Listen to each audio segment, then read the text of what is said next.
Aland vote ಚೋರಿ ಪ್ರಕರಣ charge sheet ಸಲ್ಲಿಕೆ ವಿಚಾರಕ್ಕೆ ಸಂಬಂಧಪಟ್ಟಂತೆ ಆರೋಪಿಯೂ ಆಗಿರುವಂತಹ ಮಾಜಿ ಶಾಸಕ ಸುಭಾಷ್ ಗುತ್ತೇದಾರ್ ಹೇಳಿಕೆ ಕೊಟ್ಟಿದ್ದಾರೆ.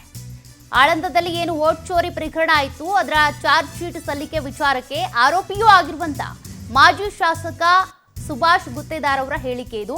ಈ ಪ್ರಕರಣ ಕಟ್ಟು ಕತೆ, ಇದೆಲ್ಲವೂ ಕೂಡ BR ಪಾಟೀಲ್ ಸೃಷ್ಟಿ ಮಾಡಿರುವಂತಹ ಕತೆ. ನಾವು ಮತ ಡಿಲೀಟ್ ಮಾಡೋದಕ್ಕಾಗಲ್ಲ, ಇದೆಲ್ಲ ನಮ್ಮಲ್ಲಿ ಆಗಿಲ್ಲ ಅಂತೇಳಿ ಅವರು ಹೇಳಿಕೆ ಕೊಟ್ಟಿದ್ದಾರೆ.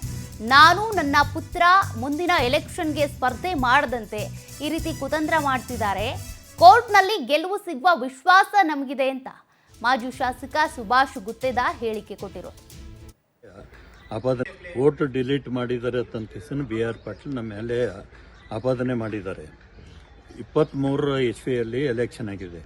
2.5 ವರ್ಷದ ತನಕ ವೋಟ್ ಚೋರಿ ಬಗ್ಗೆ ಏನೂ ಮಾತೇ ಆಡಿಲ್ಲ, ಹೇಳಿಲ್ಲ. ಈಗ ರಾಹುಲ್ ಗಾಂಧಿ ಯಾವಾಗ ಇದು ಮಾಡ್ತಾರೋ ಅವಾಗ ವೋಟ್ ಚೋರಿ ನಂಬಲ್ನೂ ಆಗ್ಯದ ಅಂತ ಕೊಡ್ತಿದ್ದಾರೆ. ಇದೆಲ್ಲ ಸುಳ್ಳಿದೆ, ಕತೆ ಮಾಡಿದ್ದಾರೆ. ಇದೆಲ್ಲ ಹಿಂದೆ 23 ಮರ್ಡರ್ ಕೇಸ್ನು ನನ್ನ ಮೇಲೆ ಹಾಕಿದ್ರು. ನ್ಯಾಯಾಲಯಕ್ಕೆ ಹೋಗಿ ನ್ಯಾಯ ಸಿಕ್ಕಿದೆ ನಮ್ಗೆ. ಇದನ್ನು ಕೂಡ ನ್ಯಾಯಾಲಯಕ್ಕೆ ಹೋಗಿ ಕೇಸ್ ನಾವು ನ್ಯಾಯಕ್ಕೆ ಕೇಳ್ತೇವೆ. SIT ಅವರು ಕೂಡ ತಮ್ಮ ಮನೆ ಮೇಲೆ ಇದ್ರು, ಪುತ್ರರ ಮನೆ ಮೇಲೆ ದಾಳಿ ಮಾಡಿದ್ರು. SIT ಅವರು ನನಗೂ ಕರೆಸಿದ್ರು, ನಮ್ಮ ಮಗನೇನು ಕರೆಸಿದ್ರು, ಸ್ಟೇಟ್ಮೆಂಟ್ ತೊಗೊಂಡಿದ್ದಾರೆ. ನಾವು ಇದೇ ತರ ಹೇಳಿದೆವು, ನಮ್ಗೇನು ಗುರ್ತಿಲ್ಲ, ನಾವು ಮಾಡಿಲ್ಲ ಅಂತ ಕೇಸಿಂದ ಹೇಳಿದೆವು. ಇವತ್ತ ಅವರು ಸರ್ಕಾರ ಅವ್ರದ್ದಿದೆ, ಈಗ ಅವ್ರ ಮಾತು ಕೇಳಿಕೆಸಿಂದ ಚಾರ್ಜ್ ಶೀಟ್ ಹಾಕಿದ್ದಾರೆ. ಈಗ ನಾಳೆ ಮತ್ತೆ ವೋಟ್ ಚೋರಿ ಪ್ರಕರಣಕ್ಕೆ ಸಂಬಂಧಿಸಿದಂತೆ ರಾಹುಲ್ ಗಾಂಧಿ ಅವರು ದೆಹಲಿಯಲ್ಲಿ ದೊಡ್ಡ ಸಮಾವೇಶ ಮಾಡ್ತಾ ಇದ್ದಾರೆ ಸರ್. ಈಗ ನಂಬಲ್ಲಿ ಅಂತೂ ಅದು ಆಗಿಲ್ಲ, ಯಾಕಂದ್ರೆ ಸ್ವತಃ ಎಲೆಕ್ಷನ್ ಆಫೀಸರೇ ಹೇಳಿದ್ದಾರೆ ಆಳಂದಲ್ಲಿ ವೋಟ್ ಚೋರಿ ಆಗಿಲ್ಲ ಅಂತ.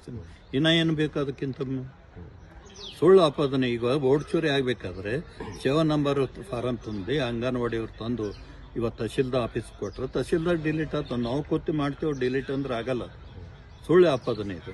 ಅವ್ರು ಯಾರು ವೋಟ್ ಡಿಲೀಟ್ ಮಾಡಕ್ಕೆ ಪ್ರಯತ್ನ ಮಾಡಿ ಅವ್ರ ಜೊತೆಗೆ ಸಂಬಂಧ ಇಲ್ಲ, ನಮ್ಗೆ ಗುರ್ತೇ ಇಲ್ಲ. ಅವರು 2-3 ಸಾರಿ ಕೂತ್ ಮೀಟಿಂಗ್ ಮಾಡಿದ್ರು ಅಂತ ಎಲ್ಲ ಸುಳ್ಳಿದೆ. ನಾವೇನು ನಮ್ಗೆ ಅವ್ರು ಗುರ್ತೇ ಇಲ್ಲ, ಪರಿಚಯನೇ ಇಲ್ಲ ಯಾರ ಸುಳ್ಳು ಆಪಾದನೆ. ಈಗ ಚಾರ್ಜ್ ಶೀಟ್ ಸಲ್ಲಿಸಿದ್ರೆ ಸರ್ ಮುಂದೆ ಕಾನೂನು ಕೋರ್ಟಿಗೆ ಹೋಗ್ತೇವೆ, ನಾವು ಕಾನೂನು ಇದು ಮಾಡ್ತೇವೆ, ನಾವು ಫೈಟ್ ಮಾಡ್ತೀವಿ. ಹಿಂದೂ ಮಾಡಿದ್ವಿ.